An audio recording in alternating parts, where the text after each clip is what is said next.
welcome to another presentation of the Globe Sound Healing Conference. Now we have Jill Rapperport Reiss. Hi, Jill. Hi, David. I'm so honored and pleased and thrilled to be here. This is quite the initiative for our times. Welcome, welcome. Jill has dedicated over 40 years of her life to the study, practice, and teaching of ancient healing traditions and transformative arts. With a deep passion for indigenous wisdom and holistic well-being, she immersed herself in the rich tapestry of Andean and Native American medicine wheel teachings, yoga, meditation, sound healing, neurolinguistic psychology, and trauma resolution. From an early age, she was drawn to exploring the depths of human consciousness to seek profound ways to heal and transform. Her journey led her to the ancient teachings of the Indian and Native American medicine wheel, where she discovered a profound framework for personal growth, healing, and spiritual connection. Guided by the wisdom of indigenous traditions, she delved into the interplay between the sacred directions and their profound impact on human consciousness, paving the path for her unique approach to healing and transformation. What she has learned is that the things that make you happiest do not come from the material world. Following your heart is what will bring you real happiness and peace. Recognizing and realizing your soul's purpose is magical and blissful. It's not a question of what you'll lose, but what you'll gain. What have you been up to lately? Well, following my heart's purpose, following my soul's purpose, and really delving into what are the messages from Mother Earth and from my guides and spirit um, assistance that I receive from all the archetypes and all of the directions. And right now, I am being told that we are in a consciousness leap. We do not understand what the mind is. We do not know what consciousness is, nor where imagination comes from. We know about the synapses and the neurons and the neuronal pathways, but where do these ideas come from? And sound is the new revolution. That's what I feel. That's what they're telling me. Sound, we are in a sound revolution, sacred sound revolution.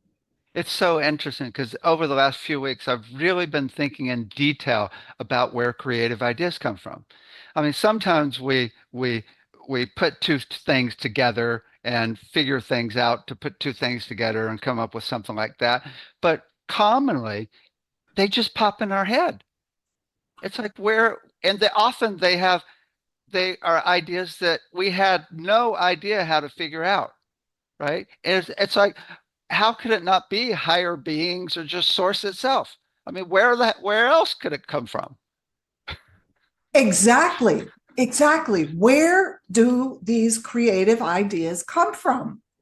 Uh, It So, has to be from source. It yeah. has to be from source. And what I've realized is, peace is where you get them the most when you're at peace or when you're tuned to your frequency.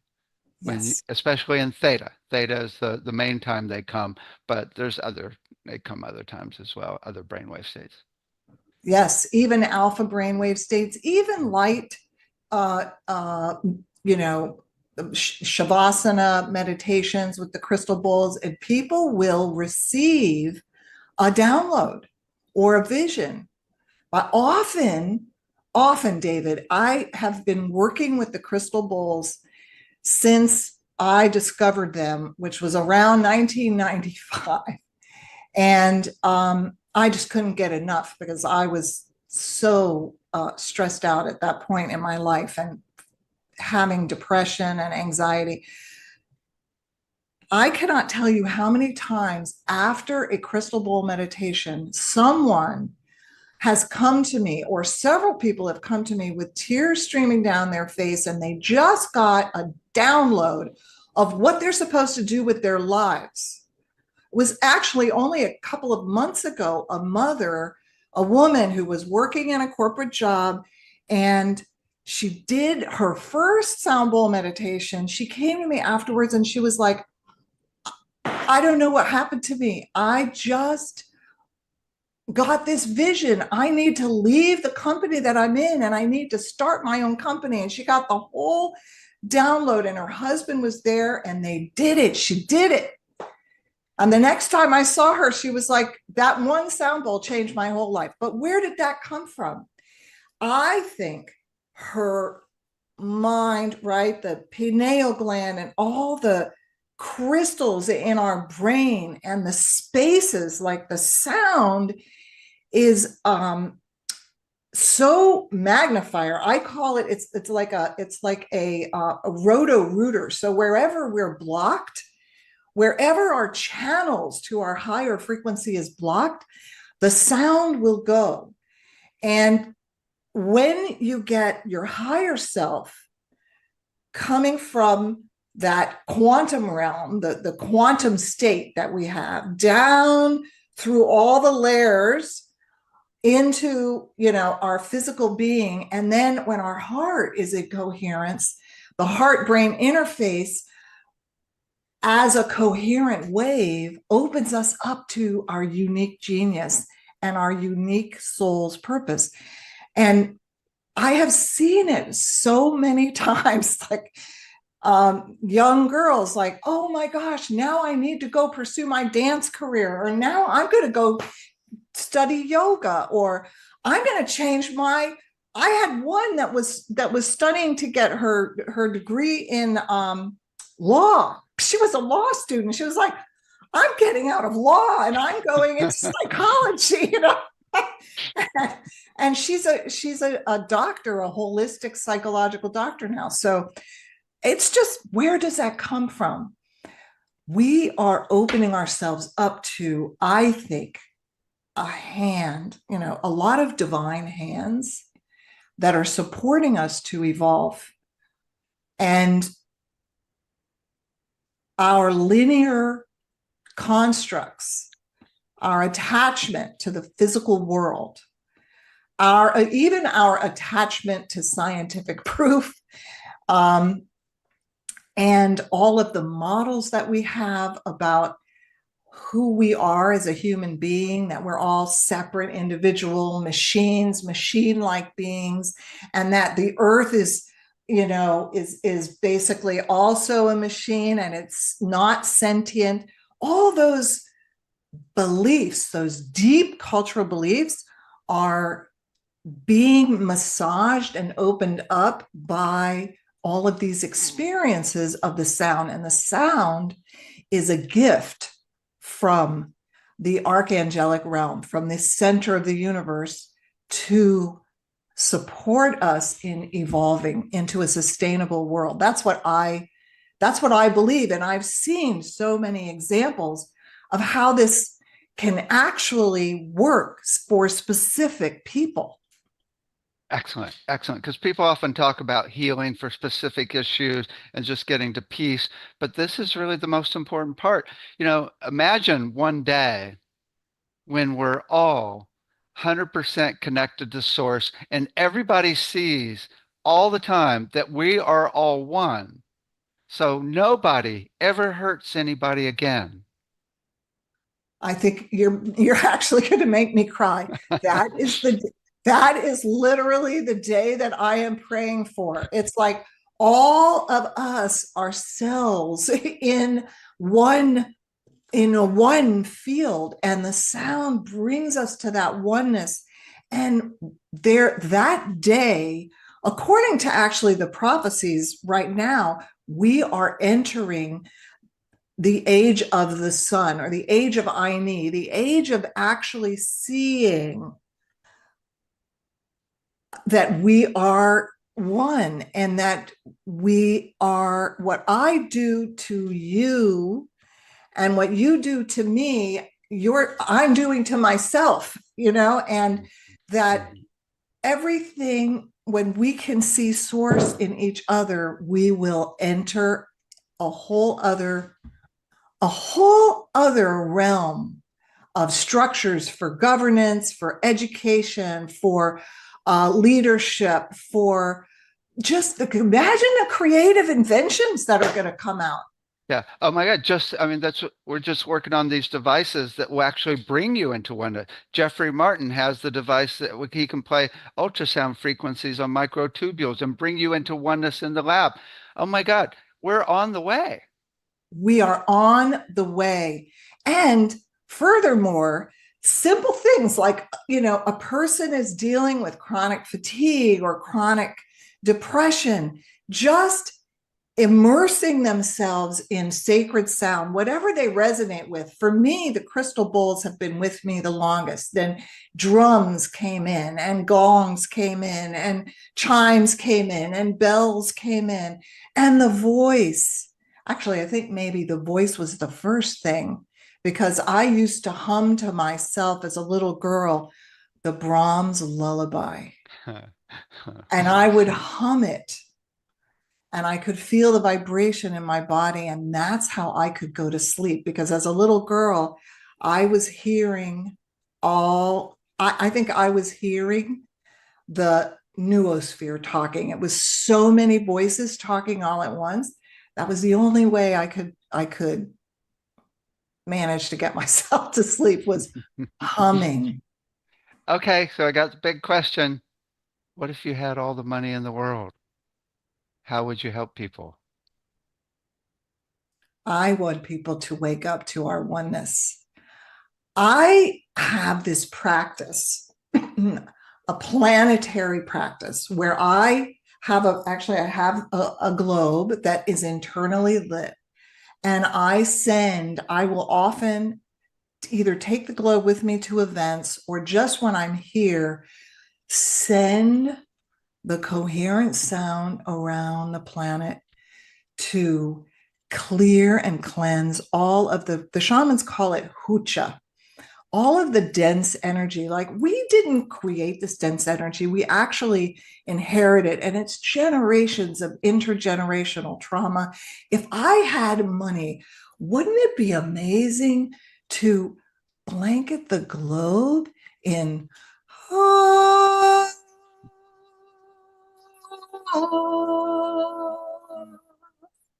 like, what would happen? I think even the animals would stop, the crystals would all wake up in the inner earth. Then all the angels and guides would come, and, you know, people would feel an opening. That's what I would do. I would find a way to get this to go everywhere. And if it could go everywhere simultaneously in linear time, that wouldn't that be what would happen? What an experiment. I love it. I love it. Excellent. Okay, so tell us about the key principles of sound healing. Okay, the key principles are, firstly, there's nothing that the sound is going to do to you without your permission. Like, you work with your intention. I have a wish to feel deep peace. I have a wish to have some clarity on my next steps in my life. I want to know how to calm my baby, or how to create peace and harmony in my home and in my life. And the sound works a lot with your intention. Now, having said that, if you stumble into, or you put yourself into, a sound healing setting, you will receive exactly what you need to receive. So the sound is intelligent, just like plant medicine is intelligent. Sound is medicine, and sound is, like, in a way, like plant medicine. It will go.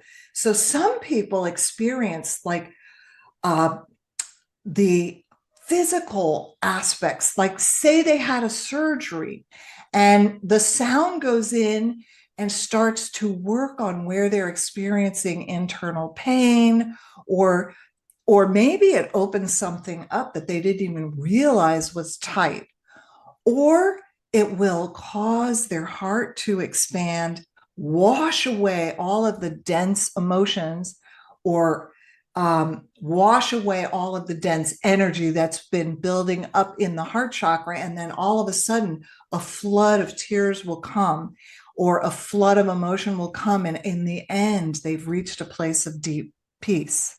So the sound is intelligent. The sound works with your intention.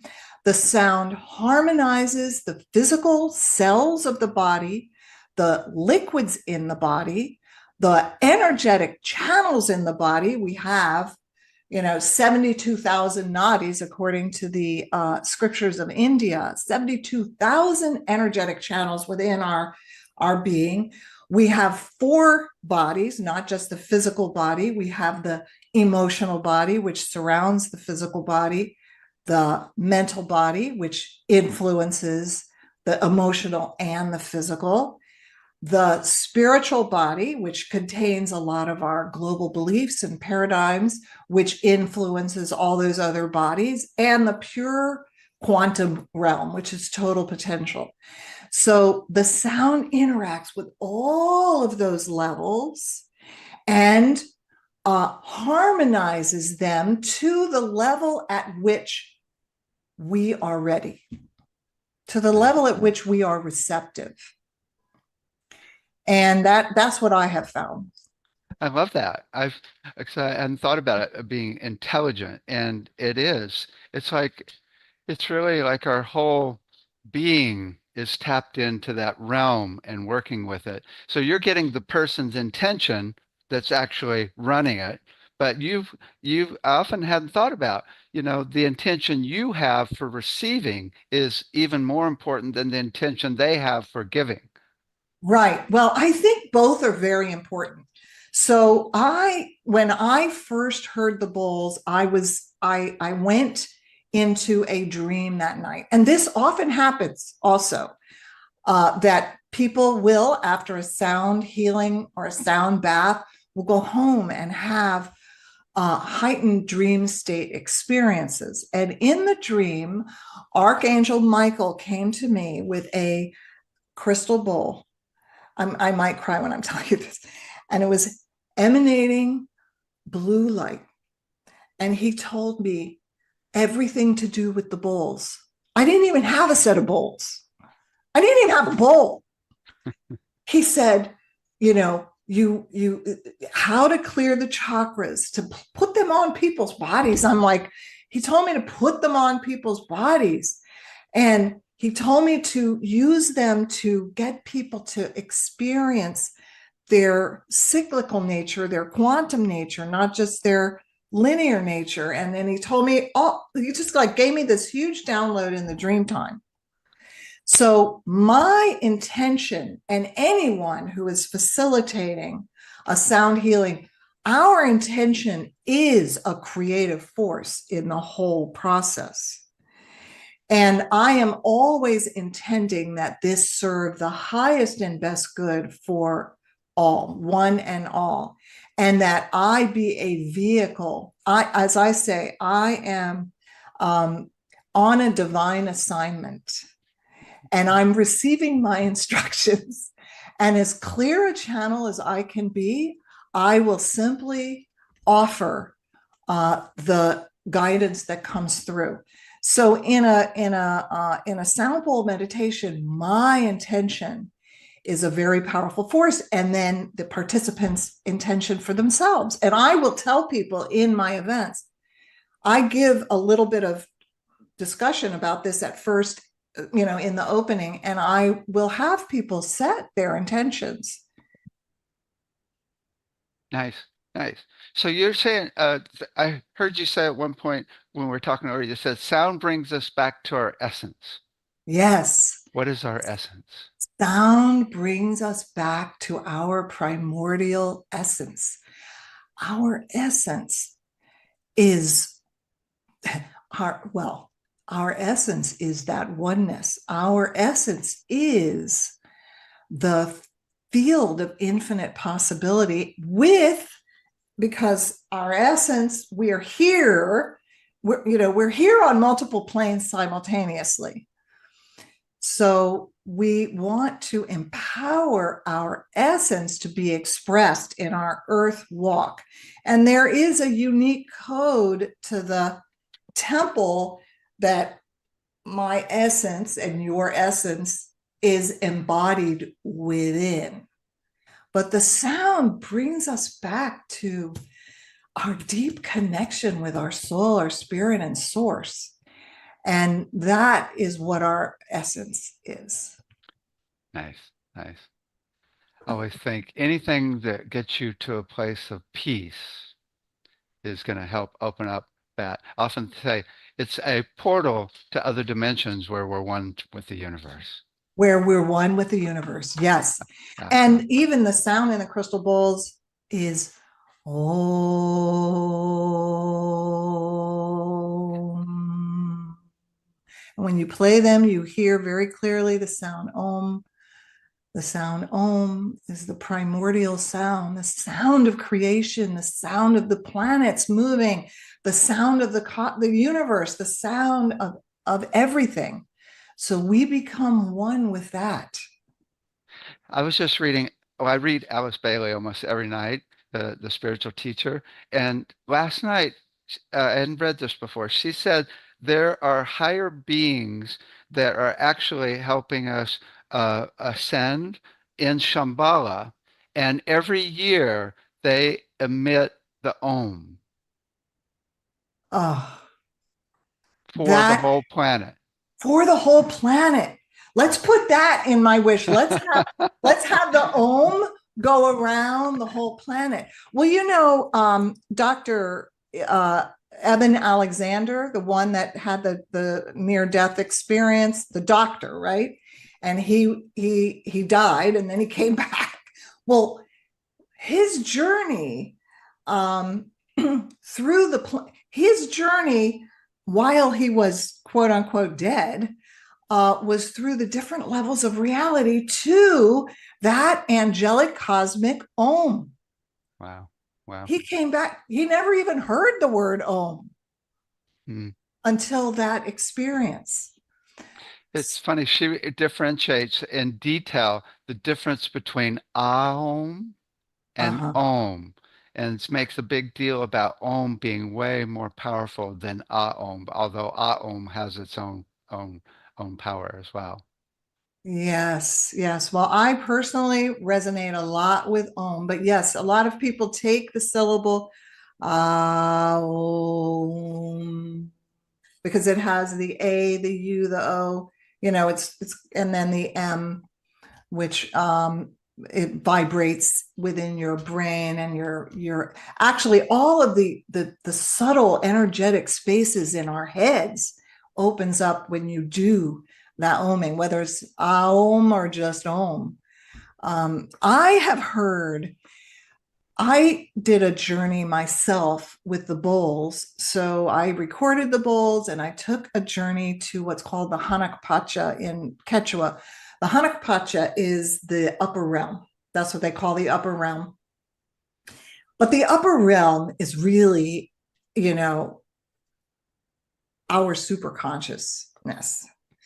Um, anyway, when I took that journey, I was shown that our future communication is going to be like, firstly, telepathic, but that we are going to be singing. I don't know. We're going to be like oming and singing. And in our sounding is going to be a vast communication between all of us.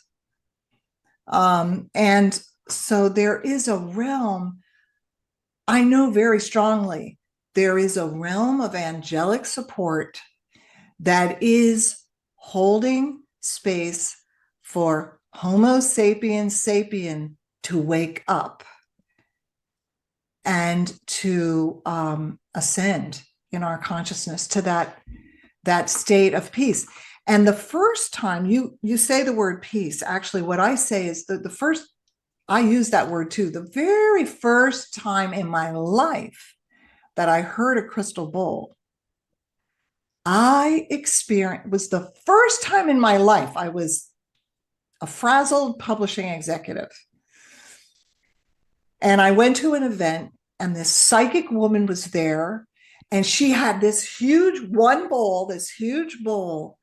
And the minute she tapped that bowl, I was like, boing. I went, I felt an ascension of my consciousness immediately to a place of peace.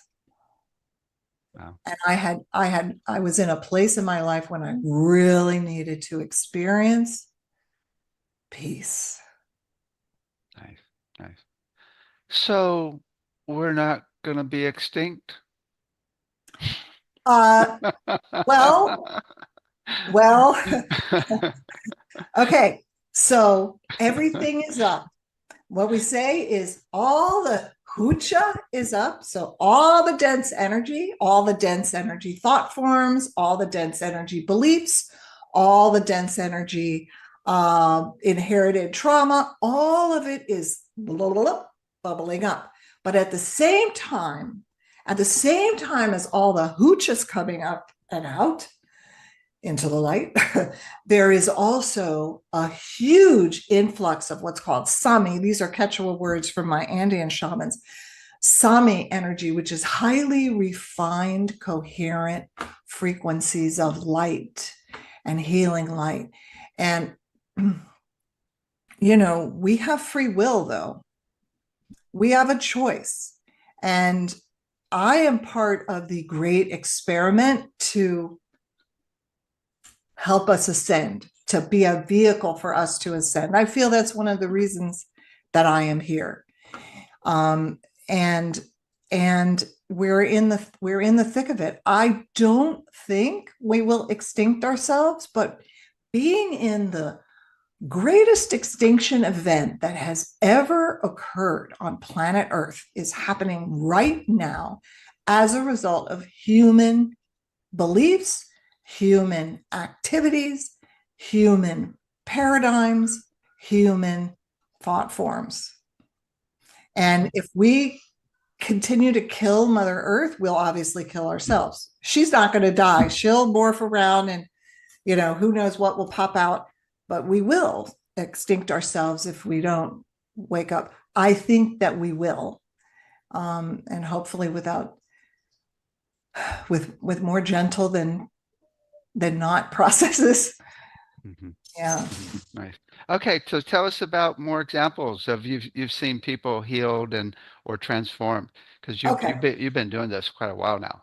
I have been doing it a long time. So I've got 10,000 hours of teaching children from ages 2 to 18. So from preschool all the way up to high school. Um, and I had a yoga school that I was running, and my idea was to bring contemplative practices into the schools and teachers and parents. And my experience specifically with the bowls is they're for all ages. They're for all ages, all abilities, all levels of, you know, intelligence. They're for everyone. So imagine, David, and the parents out there are going to know what I'm talking about. Let's say you have a room full of 23-year-olds. It's pretty hectic, Yeah. right? But I have been able to, time and time and time again, to get those spinning tops to settle down and literally come into a state of calm coherence. I've got a video of a room full of 3 to 6 year olds, and I said, "Okay, I'm going to play the bowl, and when it stops ringing, raise your hand." Which that bowl I had takes 5 minutes, and every single one of those kids was perfectly still for the 5 minutes, which you never see for 3 to 6 year olds. Never. That's one of my famous tricks. Listen to the sound as it rises and falls, and listen very carefully, and let me know when you don't hear it anymore. And you have never seen, so much attention on a sound with 3 to 6 year olds. And so there were many children that I worked with that suffered from or were diagnosed with, let's just say, attention deficit and hyperactivity. I think that is pretty much a natural state of human being, but that's another subject. We got to label, we got to, do these things. And the children would go home. There was one girl in particular who the teachers just could not get her to settle down. Like she literally would like spin. I mean, she would just spin and everything was going. And I would give a guided visualization with the sound bowls. And sometimes I would, give them all stuffed animals to hold. I mean, there were other things going on. But she would ask her mother at night, Mommy, I just need my yoga. That's what she called it. I need my yoga to go to sleep. And she just completely transformed so that by the time she got out of preschool, she was ready to hit kindergarten. And then I also have taken the bulls to senior living facilities and independent living facilities. I have not worked with full on memory care elders, dementia people, but all of them have some form of cognitive impairment because as you age, that tends to happen. And just about 3 weeks ago, I did a meditation, and a woman who was a lecturer and a prominent person came up to me. She's probably close to 90 and in her little walker. And she said, oh my God, she had tears in her eyes too. I have never experienced such deep peace. When are you coming back? Oh my God. It's so, so beautiful. Oh my God. Oh, so beautiful. So beautiful. And then when I was teaching in elementary school, I had a young girl, and she would come up to me. I always gave the shavasana with my crystal bowls at the end and a guided journey for the children. And they really looked forward to it. They all looked forward to it. Actually, 5 minutes of that kind of deep relaxation really gives not only children, but adults a reboot. Mhm. It's worth, actually, it's worth at least 15 minutes of sleep. And some research shows more. That 5 minutes of deep relaxation and this harmonic resonance gives you the benefit of an hour of sleep. But I anyway, would this, I would bet yes, that would get rid of 70% of ADHD because what the kids need is not constant trying to remember, constant activation. They need little times of peace. And when you can actually incorporate that where they go to peace over and over through their day in class, then they can think the other times. And then there's no more ADHD and there's no more drugs. It's like there's I think that's a large part of the problem right there. I agree 100%. They're full. They are full of stimulation. They are full of information, and they don't get to integrate. And Right. they don't really get to transition. I mean, they have this Rajasic bell and they've got to race to the next thing. And, and it's always racing, racing, racing. So this young girl came to me after she was probably about 8 at the time. And she said, oh, Miss Jill. And again, she had tears coming down. Whenever you do that, I don't know what's happening to me, but I feel my heart getting bigger and tears come out of my eyes, but I'm not sad. I love it. I love it. Oh my God. Yeah. We are on the path to completely transform the whole educational system. It's really, you can have learning be a blast. A And so, blast. right. So kids are like, oh my God, I can't wait to learn something else. Instead of now, which is like, oh, I'm not that smart. I'm not good enough. I am, you know, it's like it's too much. I'm scared of learning. Right, exactly. And furthermore, if we let them, I mean, I also think the work of Carla Hannaford, I don't know if you know her, learning is not all in your head. She really talked about how movement, Mm, we teach to one learning style. There's many multiple intelligences. We teach to either visual processing or visual plus auditory processing, and we expect these kids to sit like this all day long. right, right. You know, the teachers can't even do it. And there is a study somewhere about that they took teachers and they made them they made them sit in the chairs and pay attention all day long, just like they make the children do, and the teachers couldn't do it. Wow. Okay, anything else you want to share before we send love to the whole planet?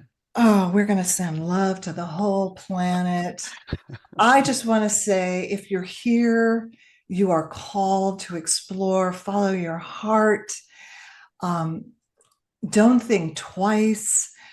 Get yourself a crystal bowl. By the way, also, crystal bowls are so great for just taking around your home and just clear the space with your crystal bowl. You had an upset, you had an argument. Why not just harmonize the space? Let the walls get filled with the Shakti of the harmonic resonance of the bowls. And I am so grateful, David, for all of the research initiatives that you are doing. It really takes a village. And I think that once we get critical mass, something is going to pop in, pop out, something magical where we are completely elevated into a new paradigm of understanding who we are, how we learn, how we educate, how we interact with our planet and the stars and the moon and the cycles. And I am just so grateful to be here. And if anyone wants to go further deeply into the chakras, I'm offering a special for your listeners for my chakra vibrational wellness course. And I'm sure you could find that on the website. Excellent, excellent. Okay, let's do the sound for the planet now.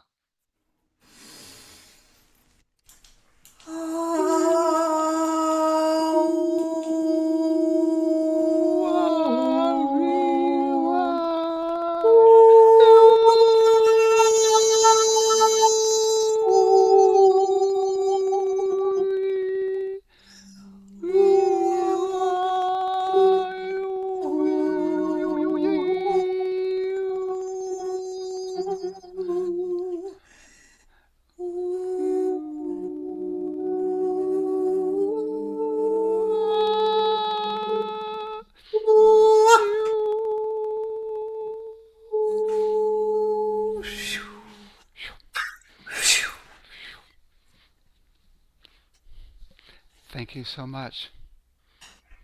Thank you. Aho.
Hi there. Welcome to another presentation of the Globe Sound Healing Conference. Now we have Paul Rudy. Hi, Paul. Hey, how's it going, David? Welcome, welcome. Thank you. Glad to be here. So, Paul is a composer, sound artist, sound healing practitioner, land artist, and steward, photographer, and researcher. He is curator's distinguished professorship at the UMKC Conservatory, where he is the coordinator of integrated arts initiatives. He's an internationally awarded composer and has a sound healing practice as well as researching sound in the operating room to improve patient safety. What have you been up to lately? Well, speaking of the operating room, I was in a surgery on Monday recording the landscape. I forget what the official medical term is, but it was a removal of a kidney. Something I never thought I could never have imagined doing when I was in grad school 30 years ago, you know. But What, my sound practice has led me to helping a surgeon improve patient safety through studying the sound landscape in the operating room. And mainly we're seeing like how that sound landscape and all the sounds and conversations and everything affect speech communication among the surgical team. So it's not really studying the effect of that on patients.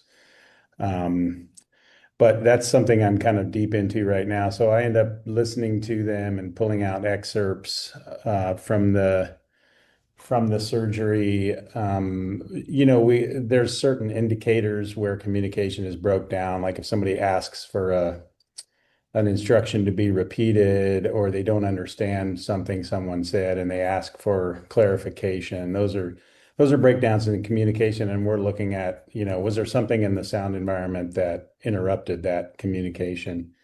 So it's kind of an interesting study. It's gotten me into a place where I never could have imagined being, but it's not sort of the meat of what I do. It's kind of something I do just because I was invited to do it, and it's kind of interesting to me. So, well, while we're here, tell me more about it. I mean, what is it you do? so I go in with the microphone. I mean, this all came out of my electroacoustic studies practice. So, early on, I started composing in the studio in the late 80s, early 90s, and I've been composing. If you listen to my music that's out there on all the streaming platforms, you'll hear that I use a lot of recorded sounds from all over the world. A lot of environmental sounds, a lot of sounds from Mother Earth, and a few human created sounds. So that practice of working directly with recorded sound. And then I started studying sound in digital contexts, or I should say media context, because it wasn't originally digital, but how the music and sound design of a film work together to deepen the message of digital media, of film, of so I'm not necessarily studying the music as much as I am the whole sound design. I have some papers out there on the sound design of the Black Hawk film, Black Hawk Down film, which was kind of a groundbreaking sound design where, the sound of the helicopter became a character that got developed in the film. So it's out of that practice of really deep listening and contemplating the impact of sound on us as humans, that led this surgical team to invite me into the study to study the impact of that sound environment on primarily the surgery team. So, So, what did you learn? What is it you do? Is it just mellow, or is it, I mean, what's your approach? What's well, your theoretical approach? it really depends on the surgery, right? So, there's papers out there that talk about surgeries that where the volume level gets up to 140 dB because somebody's playing really loud music, Oh. which is crazy. I can't even imagine that. I can't even imagine like being in that environment, let alone trying to work in it. I think that's pretty rare. The surgery I was in Monday actually had music playing, which is something I've been trying to capture, like a surgery where the team is actually playing music, which I have all kinds of thoughts about.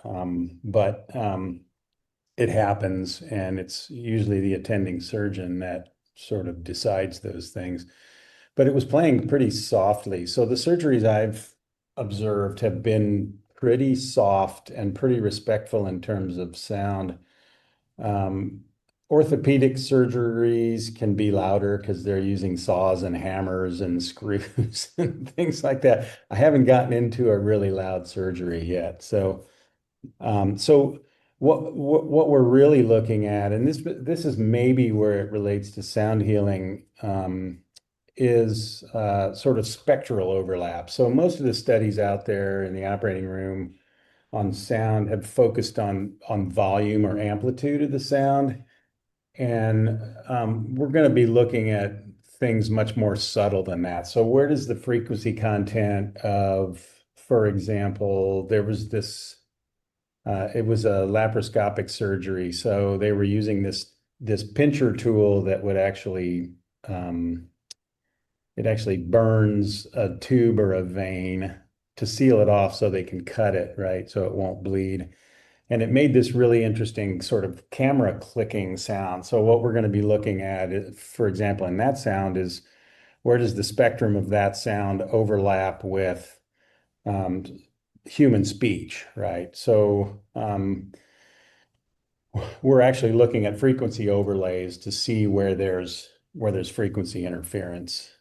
It's mostly masking, right? So like um, when two things in the same frequency happen, depending on their phase, they can either cancel or reinforce each other. But in this case, it's kind of like from a human attentional standpoint, if we're listening to something and something happens in a frequency range of something we're listening to, it tends to mask that sound and make it harder to comprehend. So we're going to be drilling down into that, which is kind of a novel study in terms of medical science, right? Nobody's really looking at that spectral aspect of speech complication in the operating room.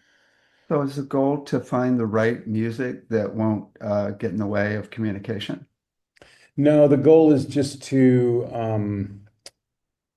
well, I think the ultimate goal is to just bring more sound awareness to the surgical team, right? One of my favorite examples and one of the first surgeries I recorded was a circulating nurse picked up a big piece of thick plastic that something was wrapped in off the floor and just wadded it up, right?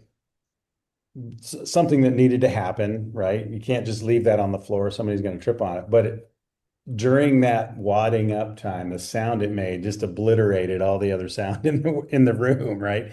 So if something important was happening that needed to be heard, that's a bad time to do that, right? So bringing that kind of sound awareness to the surgical team, I think, is our ultimate goal. Saying, if you're having a conversation about the baseball game Friday night at a critical moment in a surgery, that could cause a big problem.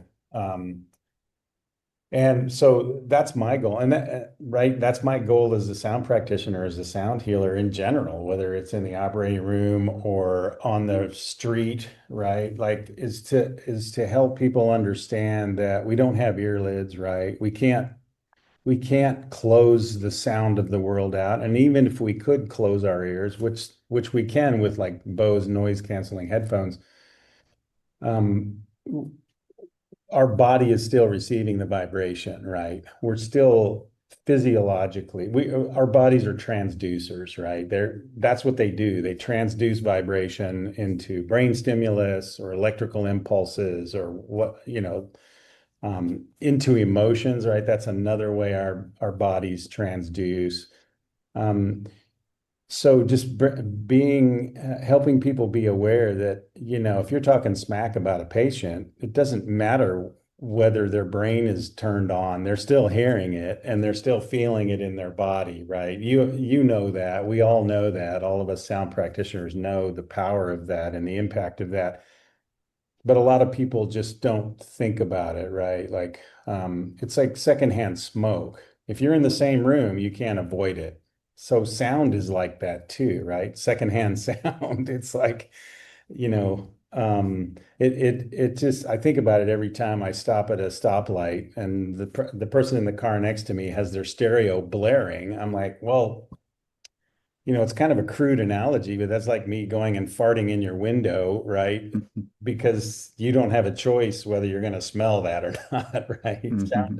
Sound is a lot like that. And I've done a whole series of guided meditations for before surgery, mhm, during surgery, yeah, and after surgery. that's And great. and it's interesting because you have to be careful because you can put the surgeons to sleep Right. unless but I mean it'd be best if they can wear headphones for the patient, but sometimes that's not possible.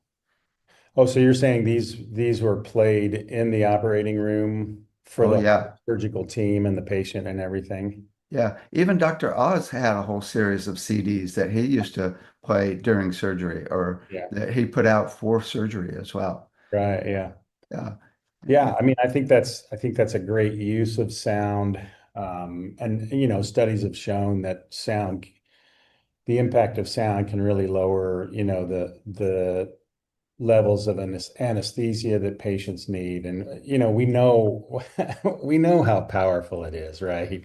Right. And still, I find there's a naivete towards the general understanding of that power. And so that's really what we're trying to do. And honestly, that's what I try to do with my students, with everybody I encounter. It's like, how can we listen more consciously, more with more presence and more intentionally and more deeply and receive everything that's coming at us, right? So that we can tune ourselves to handle it or deal with it or whatever we need to do in any given situation. So I That's call it like tuning the human. that's huge. Let's get into it in a second, but I got the big question first. If you had all the money in the world, what would you do to help people on the planet? Well, I'd give a lot of it away. I was thinking the Hmm. lottery here got up to like what, was it $1.4 billion or something crazy like that? And I'm like, if I won that, what would I do? I'm like, well, the first thing I do is, give 100 million to each of my nieces and nephews, and set them up for life so they could realize their full potential and dreams. Well, but does money really do that, right? Is that the outcome that's really going to happen? So, that's an interesting question. I would definitely give a lot of it away. I can't imagine sitting on that amount of money. And I can't imagine spending the rest of my life trying to make more money with that money. That's just so uninteresting to me, right? So, um, I mean, I'd pay off my house, which is, pocket change compared to that. And I'd finish my, new sound healing studio, and I'd probably build another building where people could stay to do workshops and things like that. But yeah, I don't know. Money to me, honestly, is not that interesting. It's an energy transfer like anything else. It's an agreement. I'm really getting into artificial intelligence lately. I just took a deep dive this summer, and it's kind of blowing my mind, the potential of the deepening of interactions I'm having with myself, right? Because AI is literally just a mirror reflection of me. And I'm following these economists who are trying to build a new architecture around finance that has a completely different architectural value system, right? It values stability, it values emergence over extraction, things like that. And I find those conversations really interesting because the current systems we have, as you know, just they favor a few people over the many, and so yeah, I'm exploring. I think when you had me fill out a little questionnaire or answer a question about who am I or what am I, and I think I said something about being a resonaut, which is a term I invented last month. It's like, I float on the noise of humanity, listening for clear, pure, and coherent signals, which honestly, the greater the noise, the easier it is to hear those signals, right? Like, like in this social media noise era, don't you agree when you encounter a clear signal, you're like, whoa, that's like totally fresh. It's totally unique, and it just leaps out of the background texture, right? Uh-huh. It's like with all this craziness, when we find something that really goes to the heart and really resonates, it's even a bigger deal. Yeah. Hmm. Yeah. Well, it's interesting. Okay, so you talk about I want to dive into this because it's really interesting. Actually, the whole thing of listening uh, with the body, mind, and emotions and spirit. Hmm. What are we really listening for? Well, I'm so glad you asked that. I love that question. So I teach in a conservatory, right? I was raised as a traditional musician through traditional music education. And what we do is teach students what to listen for, right? What are we doing when we do that? First of all, we're indoctrinating the student to be listening with expectations, right? It's frameworks. You're teaching frameworks in a way. Okay, we can think about it that way. So to me, it's time to stop listening for things and start listening to things. Very, Ooh, very different not discipline. frameworks, then really just seeing what it tells you. Well, yeah, nothing is right, nothing is wrong. So it eliminates judgment from the listening equation, right? And eliminating judgment doesn't eliminate preferences, right? There are certain things I'm going to always like, and things I'm not going to like. That's not a judgment. That doesn't make them good or bad, right? So I'm really about stripping away all that judgment. So I don't listen for things, because 90% of the time that's going to lead to disappointment, because if a composer or a musician's not interested in doing what I'm listening for, well, then I'm just gonna like totally not connect with that music. And I'm gonna miss the opportunities in that music. That's the bottom line, right?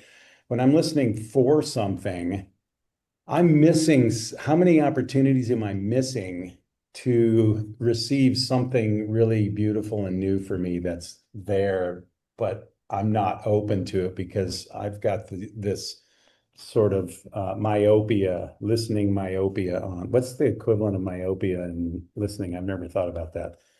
Hmm. So, okay, so it's really interesting because, when I think of no judgment, I think everything is a frequency, a combination of frequencies, which makes a certain chord dissonant or not dissonant, or a certain musical flow that can be flowing or not. It is what it is. Yeah, and so what I would highlight of what you just said, that you said everything is frequency. Okay, that is a scientific measurement, right? That is an objective measurement that we can all agree upon, right? But then you said it creates a chord of dissonance or consonance. That's not a measurement anymore. That is a perception, right? Uh-huh. And so so you've gone in a completely different path there, right? And resonance is a perception, is a concept of perception, right? We um yeah, this is where it gets really interesting. Like, how do we measure resonance? Well, I measure it because my body lights up, right? I can feel it in my body. Like it's like manifests as electricity. Well, how do I measure that? Piezoelectric stimulus on the skin or heart rate. Like we can measure the effects of that. So I think this is where I see a lot of sort of how do I say this? Unhelpful information in the sound healing word. It's like frequencies. Well, I don't care about frequencies. Like, I'm not that interested in frequencies. First of all, every frequency that I've ever experienced resonates with my body differently depending on how hydrated I am, depending on how I slept the night before, depending on what I'm feeling in the moment, right? Because it's a perceptual thing. I'm more interested about that, more interested in the resonance, right? Like, how are things making me feel? And that's so I think I don't worry about what frequencies heal what things, because first of all, I can't remember that stuff. I didn't come to this life to be that kind of a scientist. I came to this life to be a creator and a practitioner of experience. So my instrument is my body and my ears, right? That is the instrument that I listen to and that I respond to. And I don't measure the frequencies of that. I don't control the frequencies of that. I especially look for a frequency that is resonating with my physical body, which would be its metabolism frequency, or happens to be my soul. Then I'm like, whoa. But mostly when I'm looking at frequency, it's whether it's coherent or incoherent, which will manifest differently as feelings in me. It's interesting, you know, I have to tell you this brings up my first psychedelic experience. Okay. Like over 40 years ago, right? Where I was in this with this woman who super heart open, and maybe I'll tell you the whole story. It's really kind of funny because it's really interesting. So I was with my brothers and they were playing guitar and such, and it ties in perfectly. And we were all tripping off, right? Talking about stuff that had no meaning and just interesting, cool, right? And then this woman goes, "Oh, yesterday I was with this guy who is my good friend, and last year he's a bass player. And last year he was in an accident and lost all of his fingers." And we're like, "Really?" And she said, "Last night he played the bass for the first time with the nubs of his fingers." Wow. And I saw what she was doing. She was bringing this love energy of what really has meaning for the depth, as opposed to the cool, like tripping off. And it just went right into my heart and changed my life. Cool. Yeah. Yeah. The other thing that I look for, it's interesting because I mean, I'm always looking for what feels good. So maybe I want more of that. And I'm also looking for how to see the universe from a wider perspective to get out of being stuck in the trees. Yeah. Right? And the other one is to actually figure out, oh, there's another way that I could do service and help a lot of people. Yeah. Cool. Yeah. I mean, I'm not always listening for things that make me feel good. I'm listening for things and seeing how they make me feel, and then I'm processing them, right? So I'm again, to me, good. I don't use that word very often.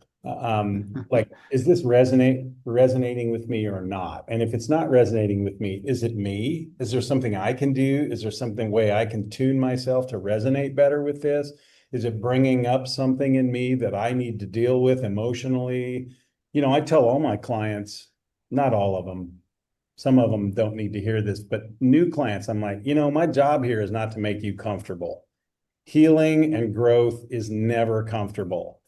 My job here is to provide a safe container and to reflect your sound back to you that you came here to hear, so that you can process it, so that you can fully embody it. I don't recommend anybody release anything. I recommend people integrate everything. Like, I don't want to release my old experiences that were painful. I want to integrate them because I learned from those. I grew from those. I expanded from those. So I'm not in search of what puts people to sleep. I'm in search of what wakes people up. And that can be really uncomfortable, you know, and very few people, I mean, a lot of people experience that discomfort in a session, but by the end, they've worked through it, right? That's the power of the whole session, is that if you find yourself really uncomfortable in the middle, stay there, go into it, embrace it, embody it, be that fully and feel it, because that's all it wants. It wants to be felt. Our I feelings think want it's to be felt. I think it's the most important lesson in the whole universe, to be able to see chaos or dissonance or anything as perfection, as it's there to teach you how to Mm, transform or to just let it be. yeah. Yeah. And again, observe without judgment, right? Don't tie Mhm. a story to it. There's no need to explain it or understand it or where did it come from, whatever. Just feel it. That's all it wants.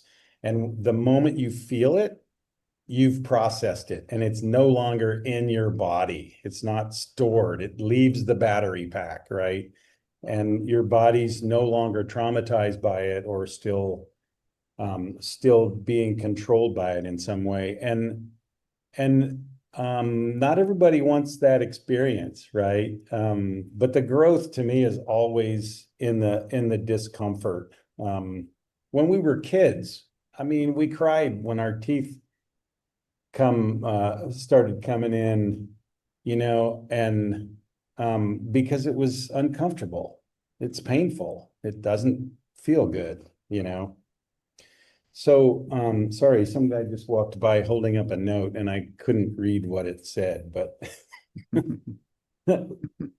so again, it's like, oh, I just got a little uncomfortable there. Okay.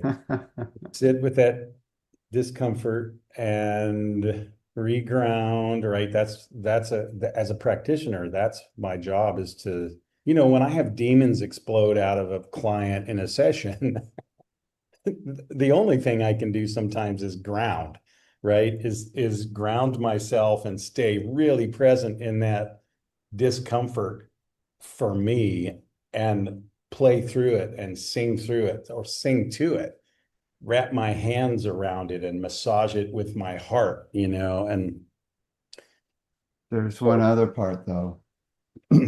If someone is too fragile, they're not ready to be able to handle that chaos and transformation, right? I mean, I've got a whole contract with 160 dementia patients, and a third of them are practically nonverbal, mhm, right? Or somebody in the hospital, or yeah, somebody that's just their system is falling apart, yeah. right? And then to actually be able to try and focus on the transformation, they're not ready for it. They need sleep. Yeah, well, for sure. And so that's part of the sort of opening consultation. When I meet somebody for the first time, I'm like, hey, what's going on? And I've realized the value of that is not in what they tell me. The value is sitting in their energy field before I make sound.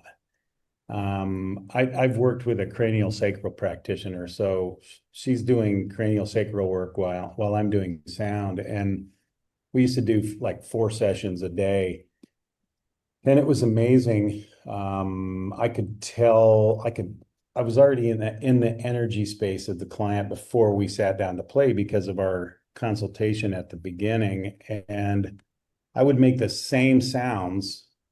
So first of all, I don't do protocols. Every session is different. It's tuned to the person that's there. So when you say somebody's fragile, well, their sound is going to be really different than somebody that needs deep tissue massage, for example, right? Like, Mhm.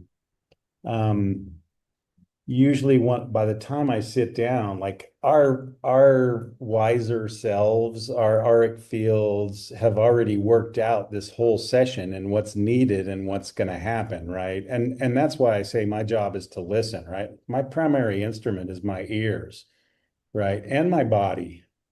If I'm feeling something uncomfortable, then I'm like, okay, let's sing to this, right?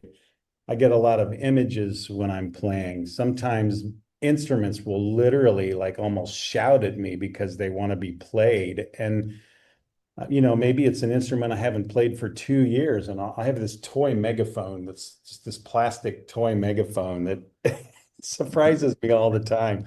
It wants to come in and be sung through to direct the sound. And it makes it sound kind of tinny, like probably like this is sounding right now, right?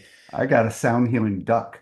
Wah, Oh, wah. oh, nice. Yeah. Yeah. Yeah. So toys, I mean, toys are one of my favorite tools. And yeah, so the second thing you said was uh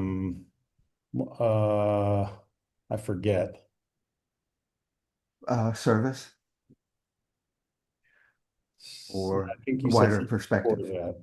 A wider perspective, right. Yeah. So every time I encounter something, and I'm starting to respond, or I'm starting to understand it, or I'm grappling with a concept or something, and I'm about ready to go down a path. I step back, take a few deep breaths, and I'm like, okay, is this perspective going to expand me, or is it going to contract me? And then I choose to move in that direction or not, right? So and it there's I don't think it's true that I always want to be in that expanding disposition. There are times when I need to contract. December is a time when I tend to contract, it's the winter solstice, right? I mean, the whole outside world is contracting, especially here where it gets really cold, right?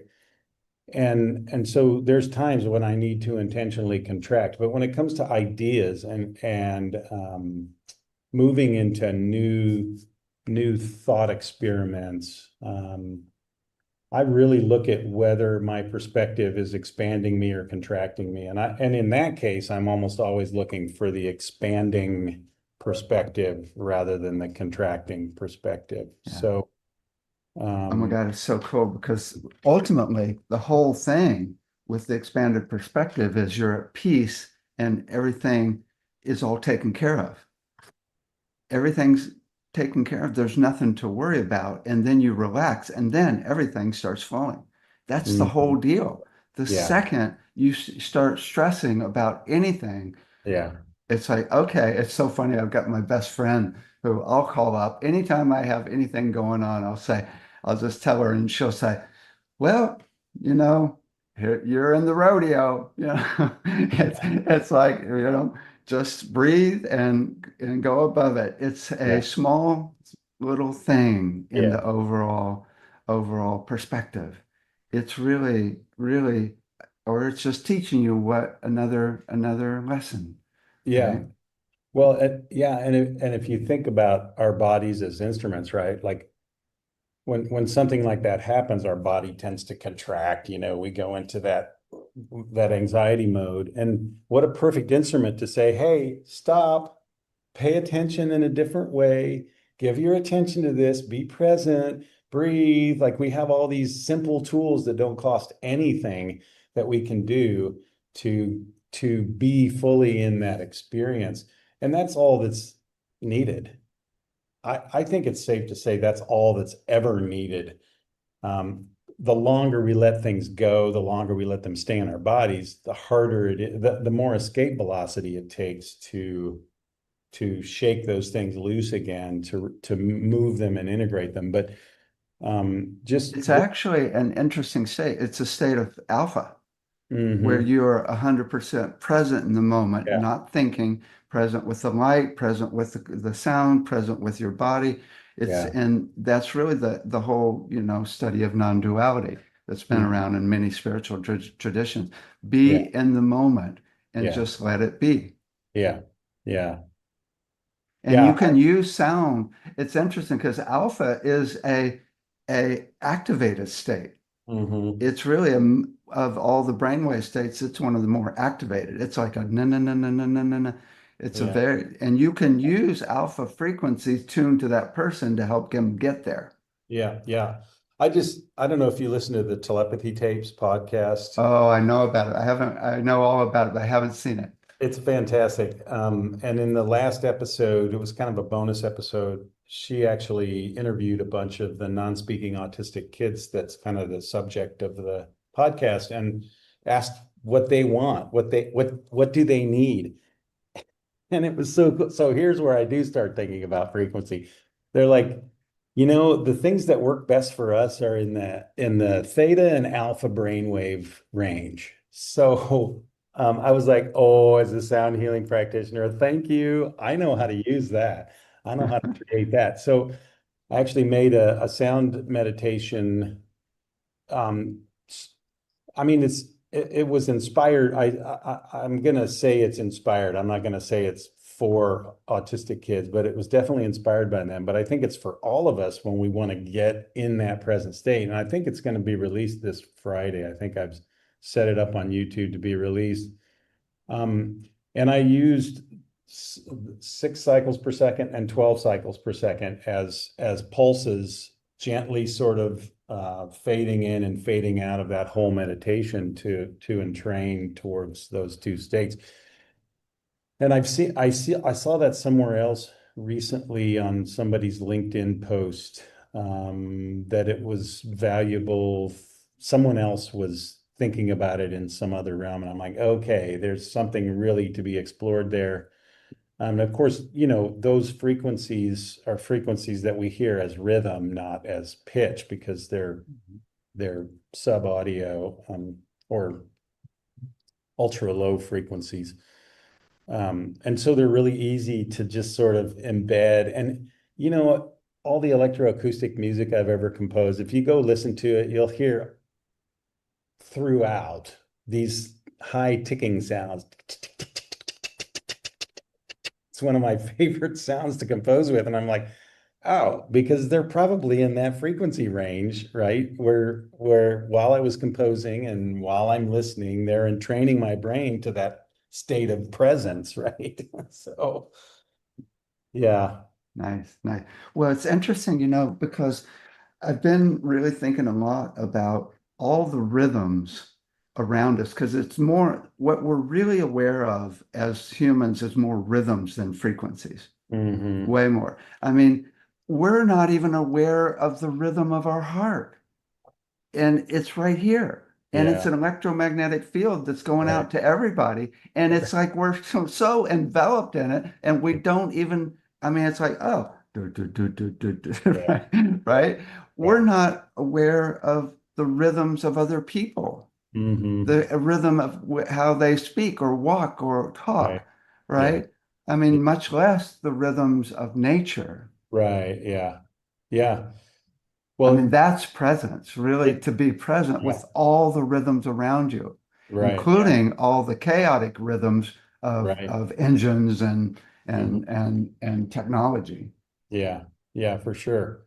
I mean, I this may be another weird analogy, but I like to describe humans as the energy bottom feeders of the universe, right? Because we exist at the lowest end of the frequency spectrum. Like these speech patterns are, 5 hertz and below, right? Running, like the fastest runner is like what, 4 cycles per second, right? Maybe six. Breath is 0.2 cycles per second, right? Really slow. Our heart rate, if we're relaxed, is 1 cycle per second, right? Our brain waves go up to 100 cycles per second. Well, that doesn't even get out of the bass range in the band, right? And so, you know, we hear up to 40,000 hertz, or sorry, 20,000 hertz.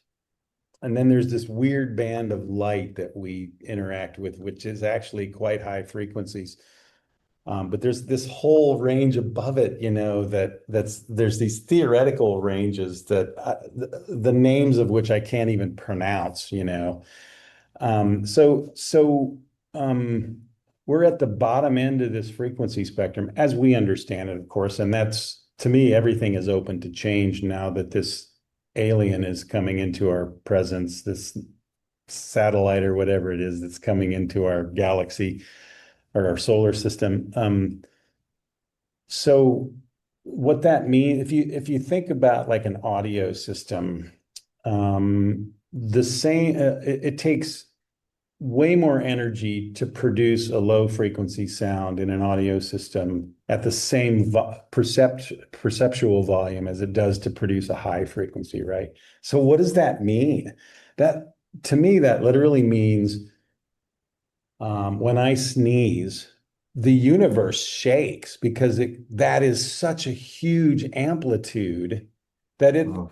literally like shakes the universe, Yeah. as opposed to these high frequencies, which are so minute, and have less energy potential behind them. So that's why we're such a powerful species at the low end of the frequency I spectrum. love that. The breath is Yeah. the lowest frequency we have complete control over. And the breath is so low, it's so powerful when you really tune into a slow breath. Mhm. Oh my God, it's unbelievable because Yeah. I know exactly what you said. I mean, a PA system takes the amps are all about the low frequencies. Right.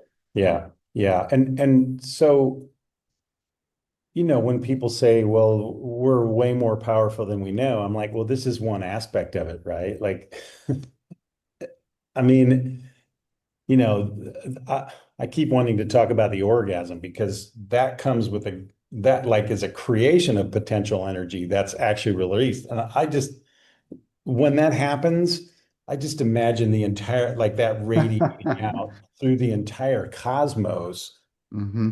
just when one couple does it, let alone, or one person or one couple, right? And so that's like we have by definition high amplitudes. Mm.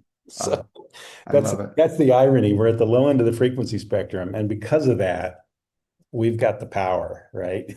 I know this psychic I used to work with. She had a 40,000 hertz tone generator that she would actually use to tune in to do her psychic work. Oh, wow. Yeah. Yeah. Huh.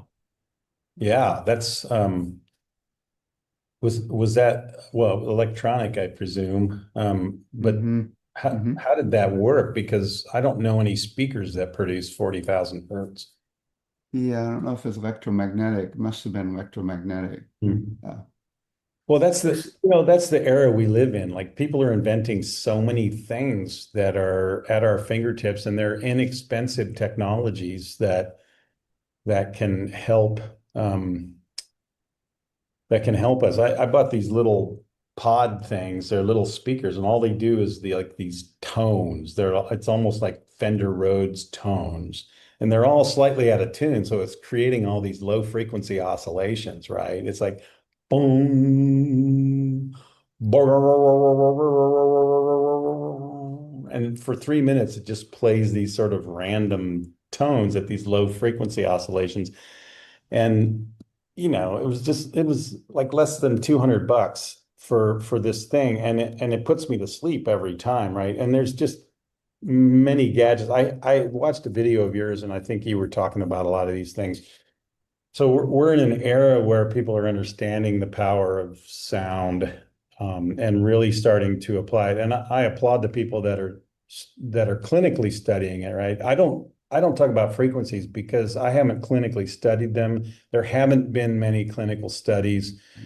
So to make big, bold claims about solfeggio frequencies or whatever, I'm like, Yeah. Yeah. Anybody that says anything that a frequency does this, I'm immediately skeptical. yeah, Immediately. yeah. And I don't doubt that those things can happen. But again, it's kind of the mentality of that is like the pharmaceutical mentality. Well, this drug will fix this one thing in everybody. It's like, well, I don't know. Yeah. I Yeah, don't yeah, I yeah. don't Everybody's trust that. different. Yeah. And Yeah. really what I've learned, it's not just frequency, it's really the frequency flowing over time, which is music Right. in the body. Right? Yeah. Yeah. Yeah. Okay, so here's another really big question. So you talk about creativity arises spontaneously from fluid imagination, synchronicities manifest gracefully, and depth blossoms as an inevitable state. You're a real poet. You're a real poet. I am. I yes, I do write poetry, although the world doesn't know much of it. Well, it's interesting because, I'm working with the kids. We're creating a whole curriculum for kids. And it's really critical, not only for kids, but for everybody to really be able to access what you've been talking about from the beginning, Yeah. that listening where you actually start now getting basically downloads. And this creativity starts ensuing from nowhere, right? Mhm. Which is really quite amazing. But most people don't have that. I mean, I remember even when I was in elementary school, I Mm. remember I had to do a paper and it was supposed to be a creative paper, and I had no idea what to do. It really stressed Right. me out. And Yeah. so many people are basically in their head and they Mm. don't, that world hasn't opened up. How do you get there? Yeah. Well, so the first thing I have to do is embody that myself, right? Like make that who I am. And um I I I I'm a preacher's kid. And for a long time there was a preacher just below the surface of my skin, waiting to come out. Um But that doesn't start conversations. That tends to end conversations. So I've really stepped back and started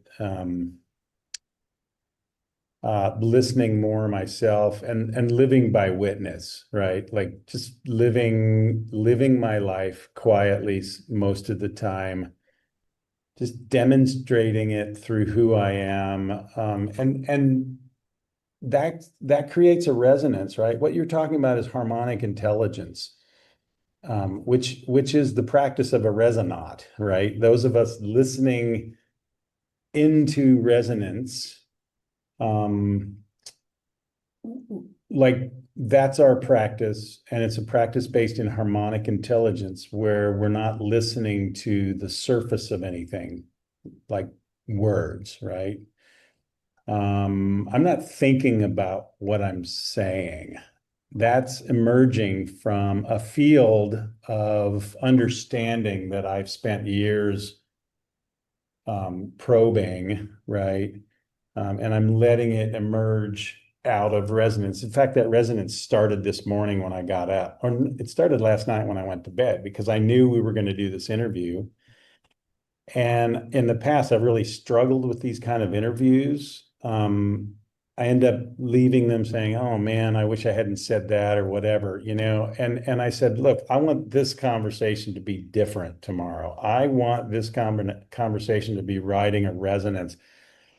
So this morning I got up and I was checking my email or whatever, and the field said, and because I had set up my listening for it the night before, the field was like, dude, what are you doing? Go down to your sound healing room and make some sound. Set up that field that way for this entire day. So I went down and it was mostly toning, with my effects. I ended up playing a bowl. Um, it ended a half step from where it started, so there was kind of this rising of resonance.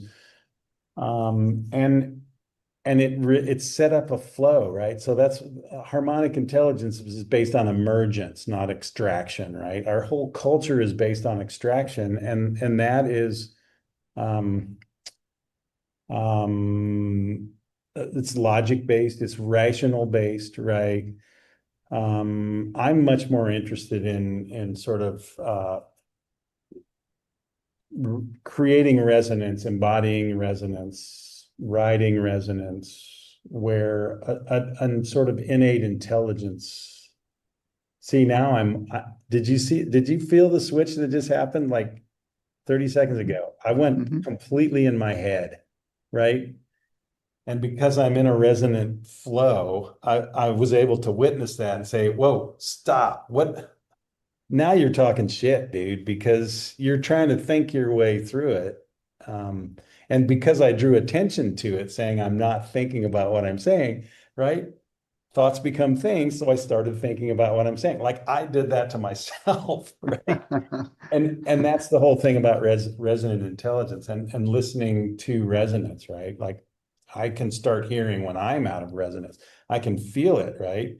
I start looking over there and I start now, what was I going to say? It was almost like an Alzheimer's moment where I'm like, oh, I forgot what I was talking about. Yeah, because I was thinking instead of flowing and instead of feeling. And that emergent nature of harmonic intelligence is what I've just really been exploring, and that came through interactions with artificial intelligence this summer. So it's remarkable. Like with everything, I'm playing with it, right?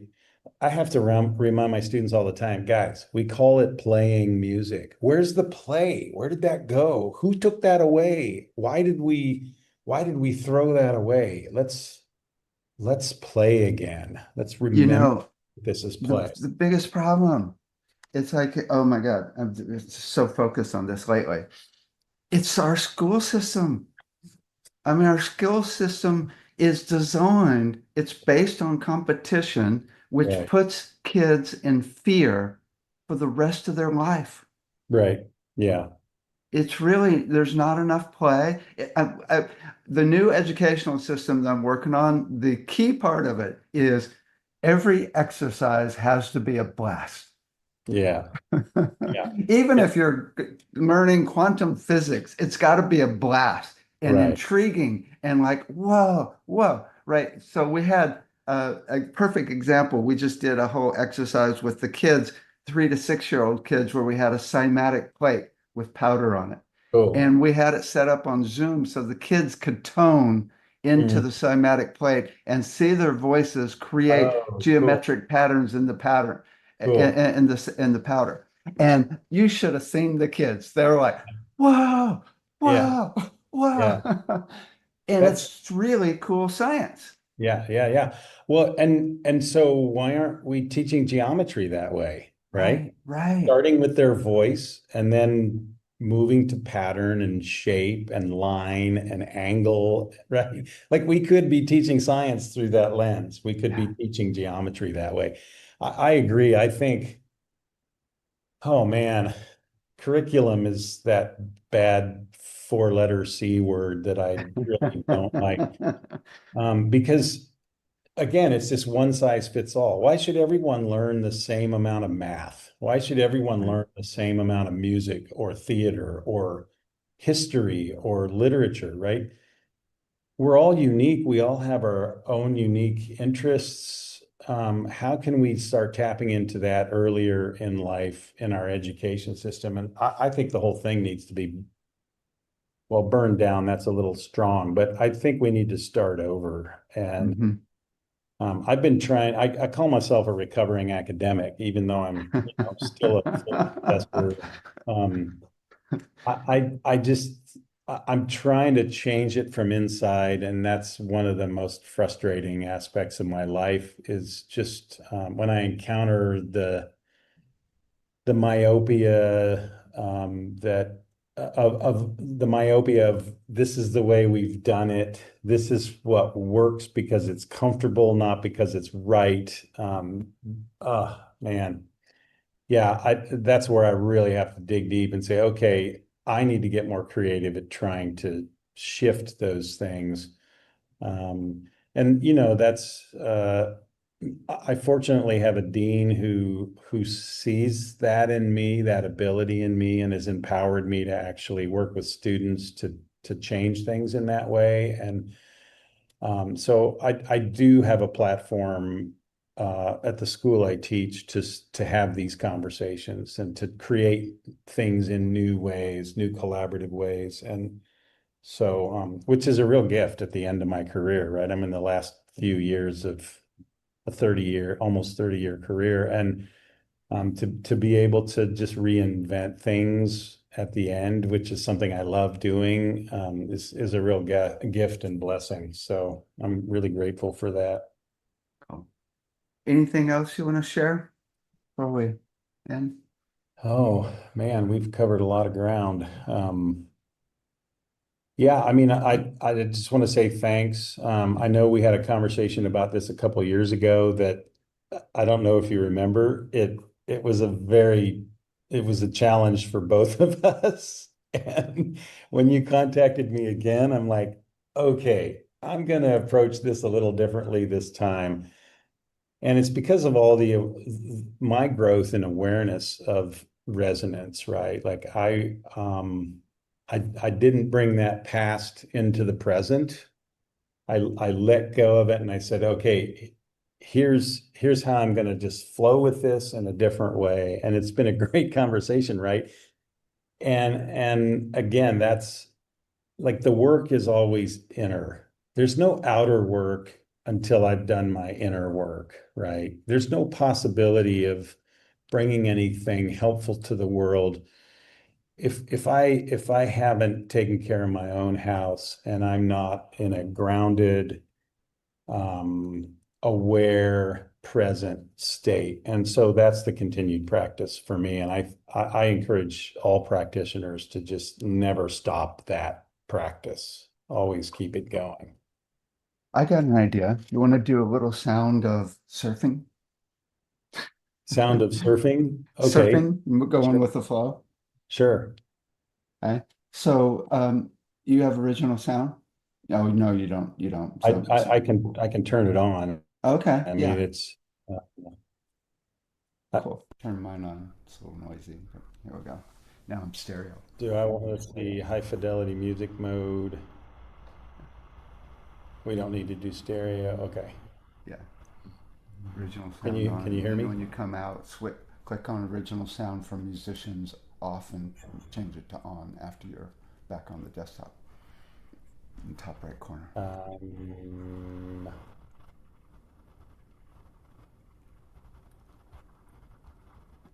okay. Is is there another setting after I've gone in the Yeah, settings? after you get to the desktop, you have to go in the top right corner and click on original sound from musicians off and change it to on. Oh, it says on, so Okay, does cool. that We're mean it's set. on? Okay, cool. Let's Yeah. do it. Your sound changed to stereo when Yeah, you turned it yeah. on. A little noisier now. Okay, ready? Sure.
Thank you so much.